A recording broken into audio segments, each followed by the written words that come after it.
नमस्कार दोस्तों, signal and system lecture series में आप सबका बहुत स्वागत है। दोस्तों, इस वीडियो में रीज़न ऑफ कन्वर्जेंस और उसकी इम्पोर्टेंट प्रॉपर्टीज़ को इन डिटेल डिस्कस करेंगे। एग्ज़ाम पॉइंट ऑफ व्यू ये बहुत इंपॉर्टेंट है। यहाँ से प्रॉपर्टी बेस्ड क्वेश्चन भी पूछा जा सकता है या आपको प्रॉपर्टीज़ थ्योरेटिकली भी पूछी जा सकती हैं। तो सबसे पहले मैं पहले भी एक्सप्लेन कर चुका हूँ रीजन ऑफ कन्वर्जेंस क्या है, एक बार फिर बता देता हूँ। The value of complex variable obviously आपका z होगा, वेयर z ट्रांसफॉर्म, जिसकी वजह से जो z ट्रांसफॉर्म है वो हमेशा फाइनाइट और डिफाइंड होना चाहिए। ठीक है, उसे हम रीजन ऑफ कन्वर्जेंस कहते हैं। प्रॉपर्टीज़ में सबसे पहली जो प्रॉपर्टी है वो ये कि अगर आपका discrete time domain signal right sided हो। राइट साइडेड का क्या मतलब है, ये क्वेश्चन ऑलरेडी हमने सोल्व करा रखे हैं। मान लीजिए आपका जो सिग्नल है u ऑफ n हो, यानी ओरिजिन से पूरा सिग्नल राइट साइड एग्जिस्ट करता है, लेफ्ट साइड नहीं होता। ऐसे सिग्नल को हम राइट साइडेड सिग्नल कहते हैं। तो ऐसा कोई भी सिग्नल हो, उसकी जो ROC है वो हमेशा आउटवर्ड डायरेक्शन में होगी, यानी किसी सर्कल से बाहर निकलती हुई दिखाई देगी, अंदर नहीं। जैसे u ऑफ n है, इसका z ट्रांसफॉर्म ऑलरेडी निकाल चुके हैं, z अपॉन z माइनस 1, जिसकी ROC z ग्रेटर देन 1 थी। मान लीजिए ये जो सर्कल है, इस सर्कल का रेडियस आपका 1 था, तो ROC आपकी इस सर्कल से बाहर इन्फिनिटी पॉइंट को अप्रोच करेगी, यानी बिल्कुल आउटवर्ड है, बाहर जाती नजर आएगी। राइट साइडेड सिग्नल होगा तो ROC आपकी आउटवर्ड होगी, राइट। और अगर आपका सिग्नल लेफ्ट साइडेड हो, लेफ्ट साइडेड सिग्नल का ऑलरेडी मैं क्वेश्चन सोल्व करा चुका हूँ, इसीलिए मैंने वे सारे क्वेश्चंस लिए थे ताकि आपको ROC समझने में प्रॉब्लम ना आए। ठीक है, तो लेफ्ट साइडेड जो सिग्नल हैं वो आपके सामने अभी सोल्व करेंगे।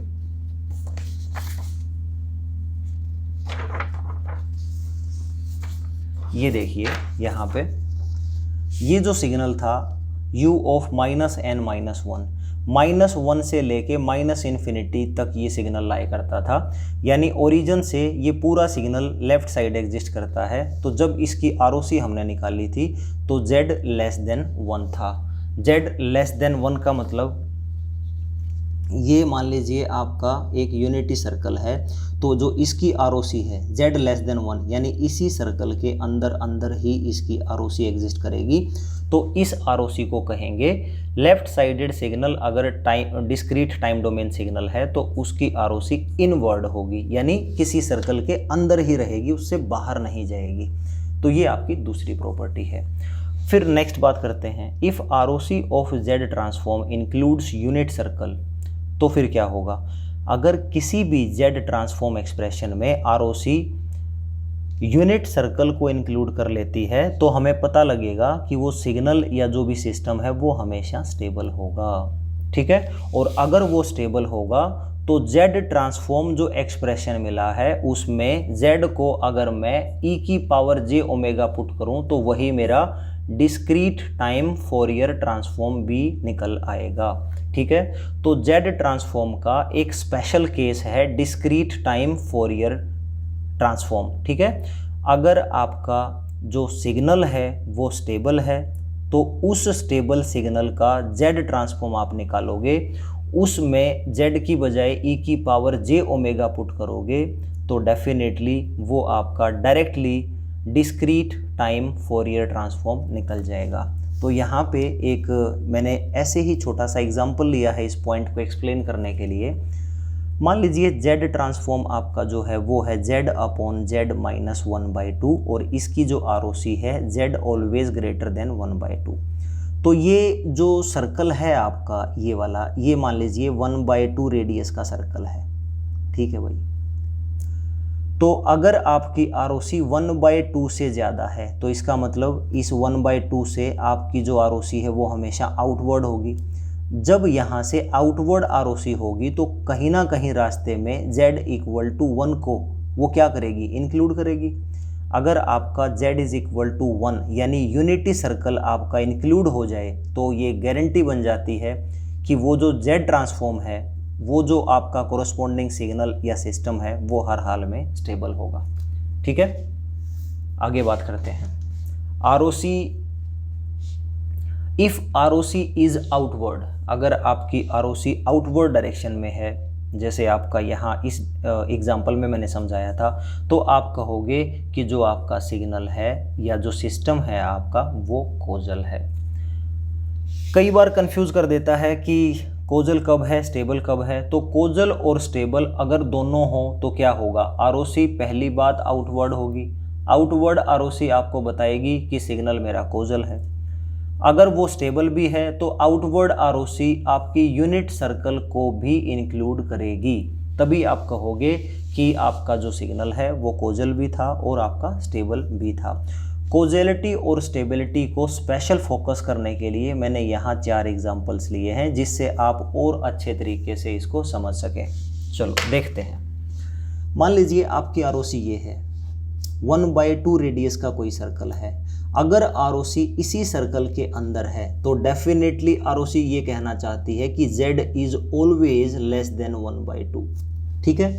और ऐसी जो आरओसी है उसको क्या कहेंगे, इनवर्ड या आउटवर्ड, ये आपकी इनवर्ड है, ठीक है, इनवर्ड है। अगर आरओसी इनवर्ड है तो डेफिनेटली क्या है, ये नॉन कॉजल, कॉजल तो हो ही नहीं सकता, कॉजल ये नहीं है, ठीक है।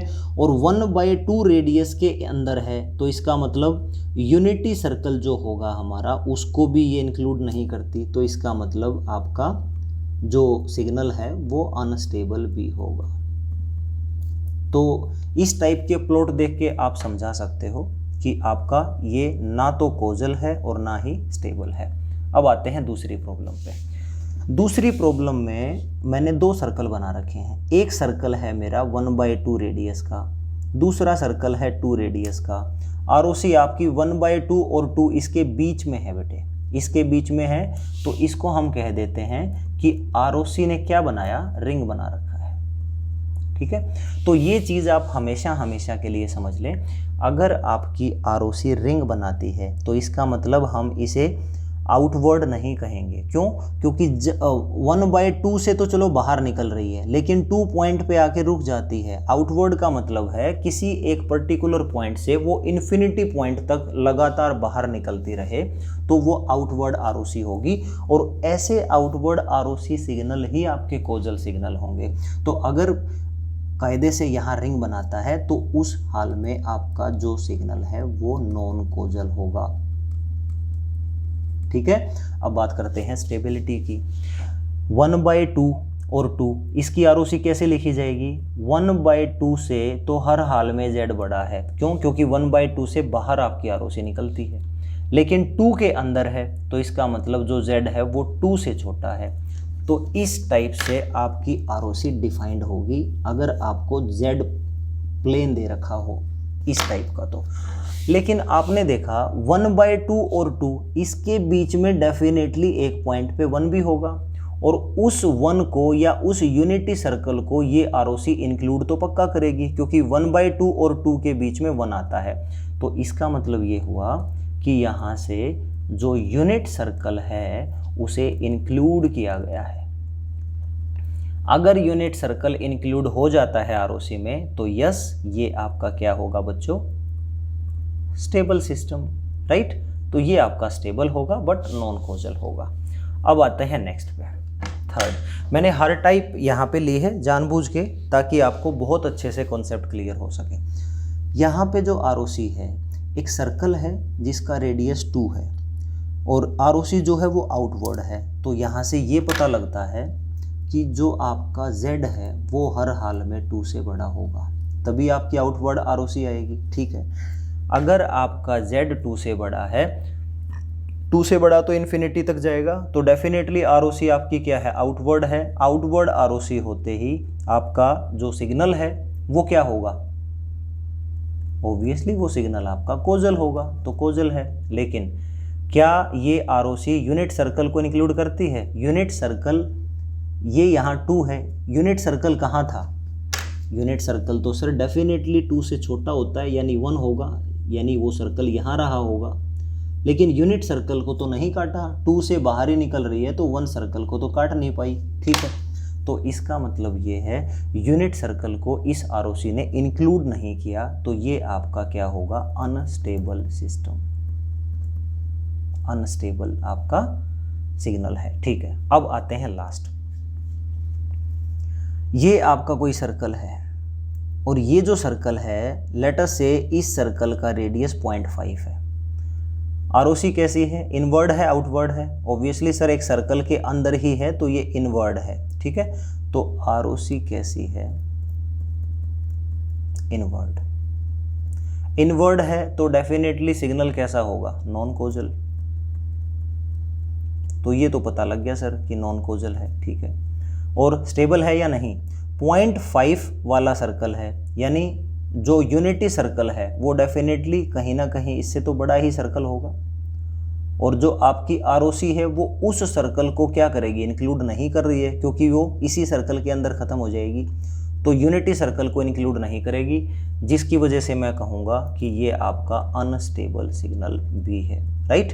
तो इस टाइप से 4 डिफरेंट एग्जांपल्स लिए ताकि आपको कोजल और स्टेबल आइडेंटिफिकेशन बहुत अच्छे से समझ आ सके, राइट।